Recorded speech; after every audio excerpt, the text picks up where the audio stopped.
Tidak perlu takut. Sekarang dunia dibuat semua orang supaya takut. Sampaikan kepada dunia dan sampaikan kepada orang yang membuat berita takut-takut itu. Kami sebagai umat Islam dan kami bangsa Indonesia tidak pernah takut dengan siapapun.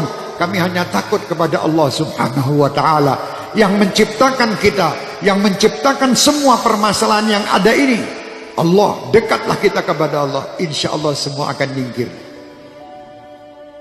Bingung sekolah Indonesia ini, dunia semua dengan corona. Astagfirullahaladzim. Kenapa tidak takut sama Allah?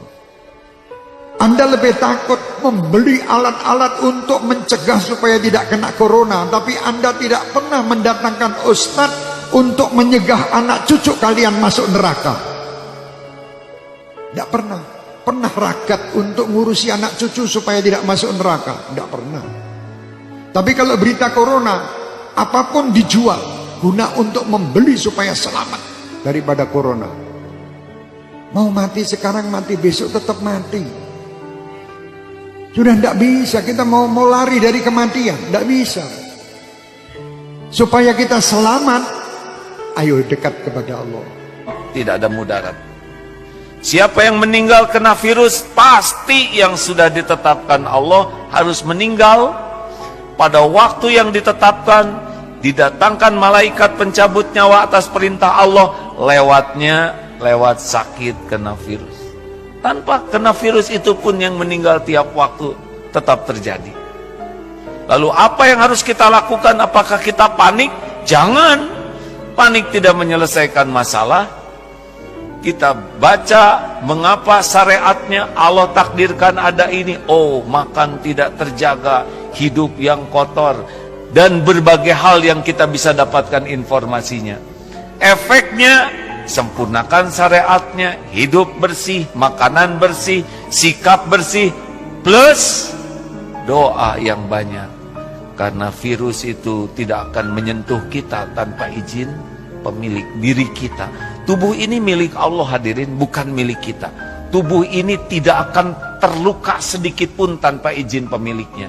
Tubuh ini tidak bisa mati kecuali dengan izin pemiliknya, Allah Subhanahu wa ta'ala. Oleh karena itu, mendengar virus corona, yang harus diingat bukan virusnya, tapi pencipta, penguasa, pemilik segala-galanya, Allah Subhanahu wa ta'ala. Dan kita harus tahu bahwasanya musibah itu bisa Allah timpakan kepada siapa saja. Fitnah itu akan bisa Allah timpakan kepada bukan orang yang berbuat zalim. Yang la tusiba dan ladzi dzalamu minkum khassah, tidak akan menimpa kepada orang yang bermaksiat saja, tidak. Bisa saja yang ridho dengan orang bermaksiat akan ketimpa juga. Mungkin semacam itu. Jadi ada sebuah tempat dia melakukan kemaksiatan lalu Allah timpakan musibah. Orang berimannya kena. Cuman buahnya orang beriman ini nanti tetap selamat di akhirat.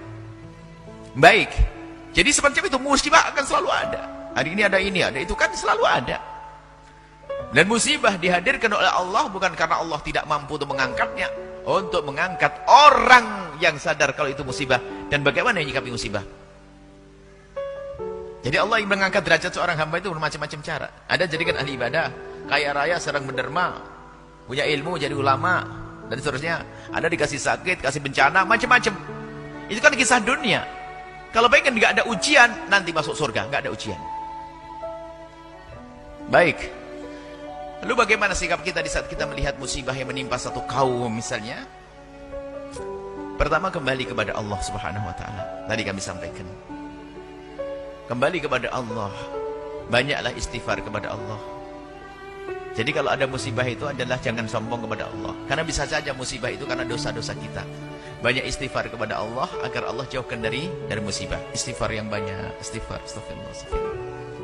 Apa yang terjadi setelah datang virus corona? Apa yang terjadi? Rumah makan Islamic food di Singapura antrian panjang. Kenapa? Karena saudara-saudara kita yang ada di Singapura, yang non-muslim, yang tak Islam, lebih percaya kepada makanan orang Islam.